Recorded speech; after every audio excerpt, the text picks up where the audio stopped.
likes it. Oh, so I was just talking to my sister who is a quilter.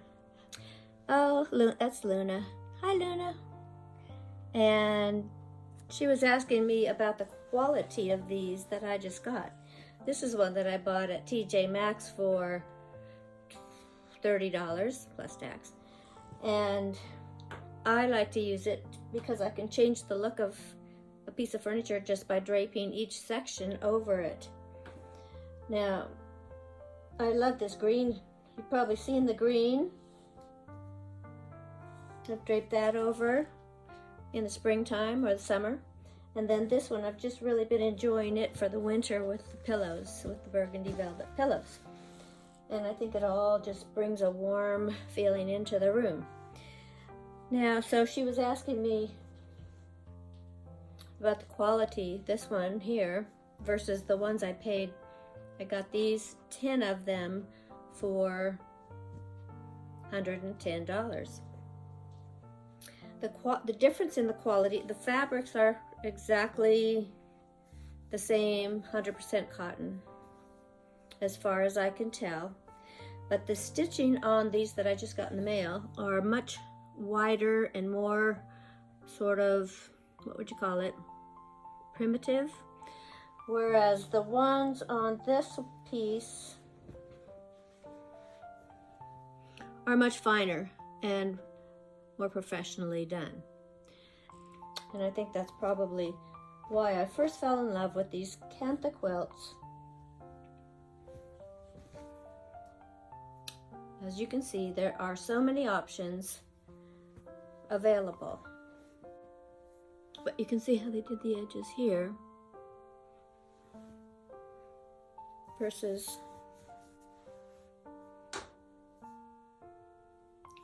the edges on this one have the cross X's.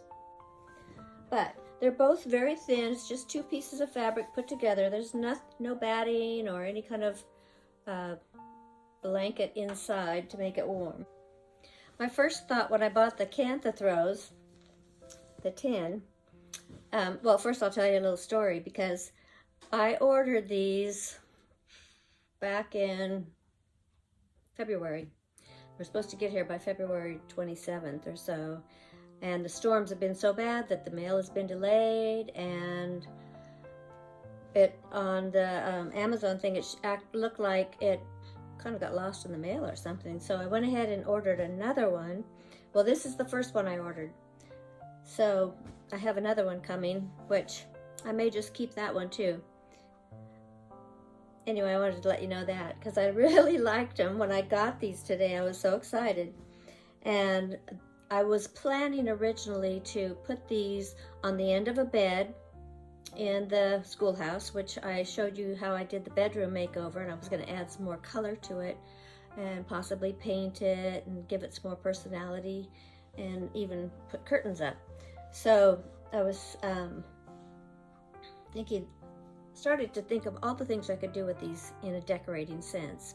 And I thought, well, more than just laying them on the end of a bed, we could do a slip cover over a headboard, or we could just hang them on the wall, or we could make a bedspread, because these are very thin across the top. They're not very wide, but I could make a bedspread, be very bohemian.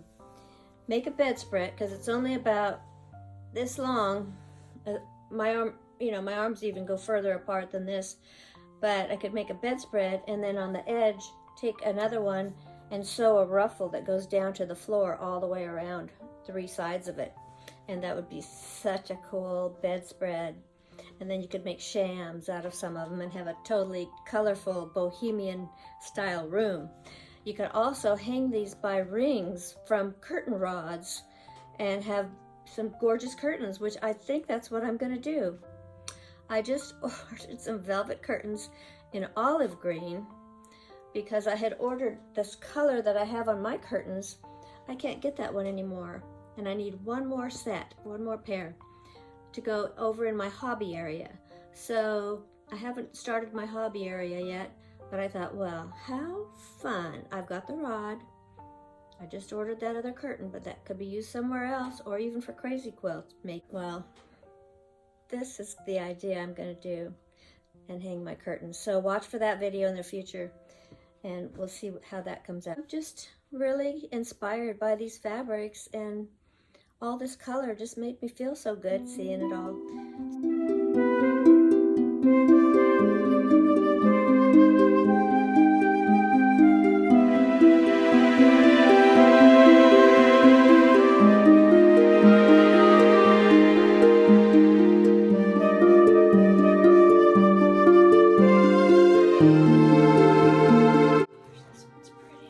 In an article from Atlanta Magazine by Betsy Riley, she lists 7 things to know about Kantha Quilts.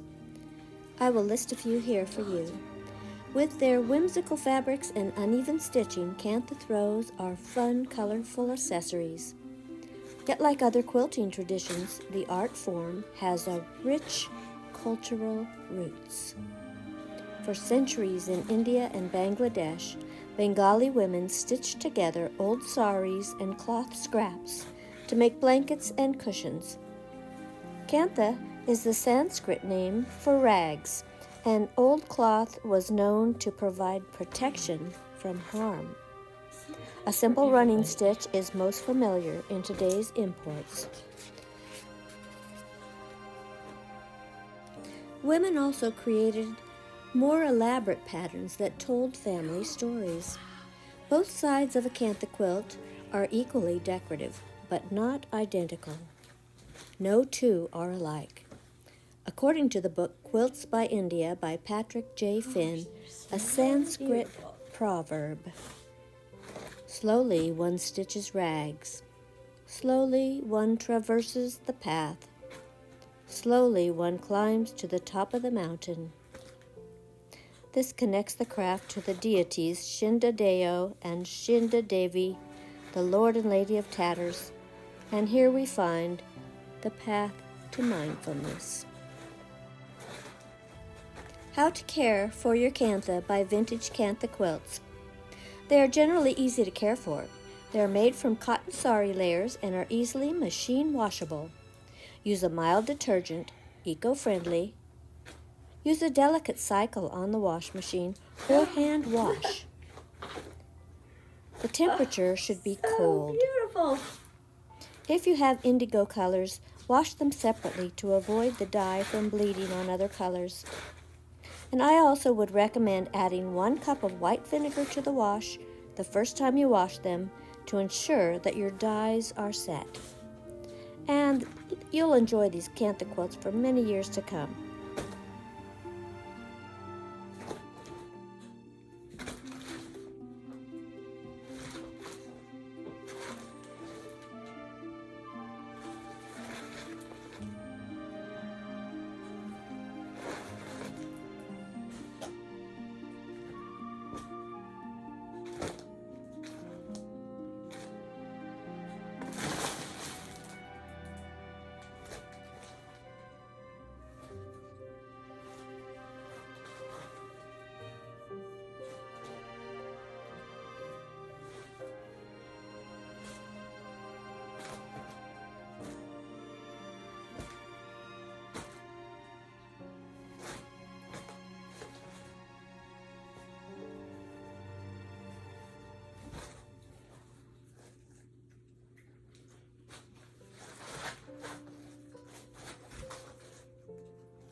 I can just imagine these Kantha quilts will do in a cottage decor or French country. They add that je ne sais quoi quality. I just cannot put my finger on it why I love this room so much. Perhaps it's the mystery of the Kantha quilt. Please leave a comment and stay till the end.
I just had another use for my Kantha quilt.